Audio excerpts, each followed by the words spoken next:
ഒരു ഭരണാധികാരിയുടെ കഥ പറയാം. എന്നും രാത്രി പ്രാർത്ഥന കഴിഞ്ഞ് തൻ്റെ പ്രജകൾക്ക് മുഖം കൊടുക്കാതെ നടന്നു നീങ്ങുന്ന ഭരണാധികാരിയെ ആ നാട്ടിലൊരു ചെറുപ്പക്കാരൻ ഫോളോ ചെയ്തു പോയി.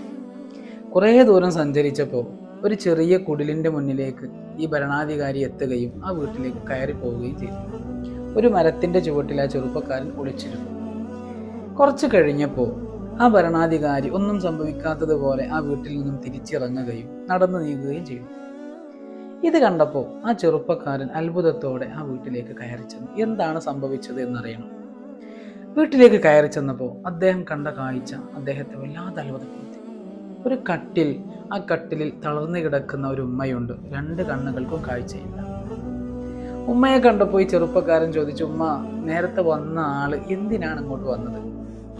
ആ ഉമ്മ കരയുന്ന കണ്ണുകളോടുകൂടെ പറഞ്ഞു, മോനെ, നേരത്തെ വന്ന ആള് ആരാണ് എന്നൊന്നും ഉമ്മക്കറിയില്ല.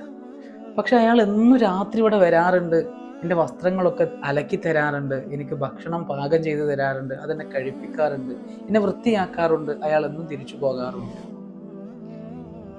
ഇത് കേട്ടപ്പോൾ ആ ചെറുപ്പക്കാരന് വല്ലാത്ത സങ്കടം തോന്നി. ഒരു നാട്ടിലെ ഭരണാധികാരിയാണല്ലോ. എന്നിട്ട് ആ ചെറുപ്പക്കാരൻ ഉമ്മനോട് പറഞ്ഞു, ഉമ്മ, ആ വന്ന ആൾ ആരാണ് എന്ന് ഉമ്മക്കറിയോ? അതാണ് ഈ നാട്ടിലെ ഖലീഫ ഉമർ ഇബ്നുൽ ഖത്താബ് റളിയല്ലാഹു അൻഹു. ഒരു കാലത്ത് ക്രൂരനും അക്രമിയും ആയിരുന്ന ഖത്താബിന്റെ മകൻ ഉമർ റളിയല്ലാഹു അൻഹു എന്തൊരു മാറ്റമാണ് പരിശുദ്ധ ഹബീബ് സല്ലല്ലാഹു അലൈഹി വസല്ലമ തങ്ങളുടെ സൗന്ദര്യ സമീപനത്തിലൂടെ ഉണ്ടായത്.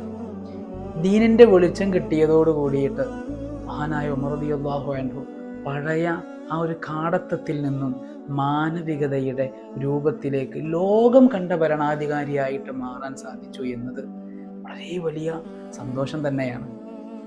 നമ്മളൊക്കെ ഒരാൾക്ക് വേണ്ടിയിട്ട് ചെയ്യുന്ന നല്ല കാര്യങ്ങൾ എത്രമാത്രം അള്ളാഹു സ്വീകരിക്കുന്നുണ്ട്, എത്രമാത്രം ആത്മാർത്ഥതയോടുകൂടിയാണ് എന്ന് ചിന്തിക്കേണ്ടത്. ഒരു വഴിയിലെ ചെറിയൊരു കല്ല് നീക്കിയിട്ടെങ്കിലും ദൈനംദിനെ ഒരു നല്ല കാര്യം ചെയ്യാൻ വേണ്ടിയിട്ട് നമ്മൾ ശ്രമിക്കുക. നാഥൻ തുണയേകുമാറാകട്ടെ.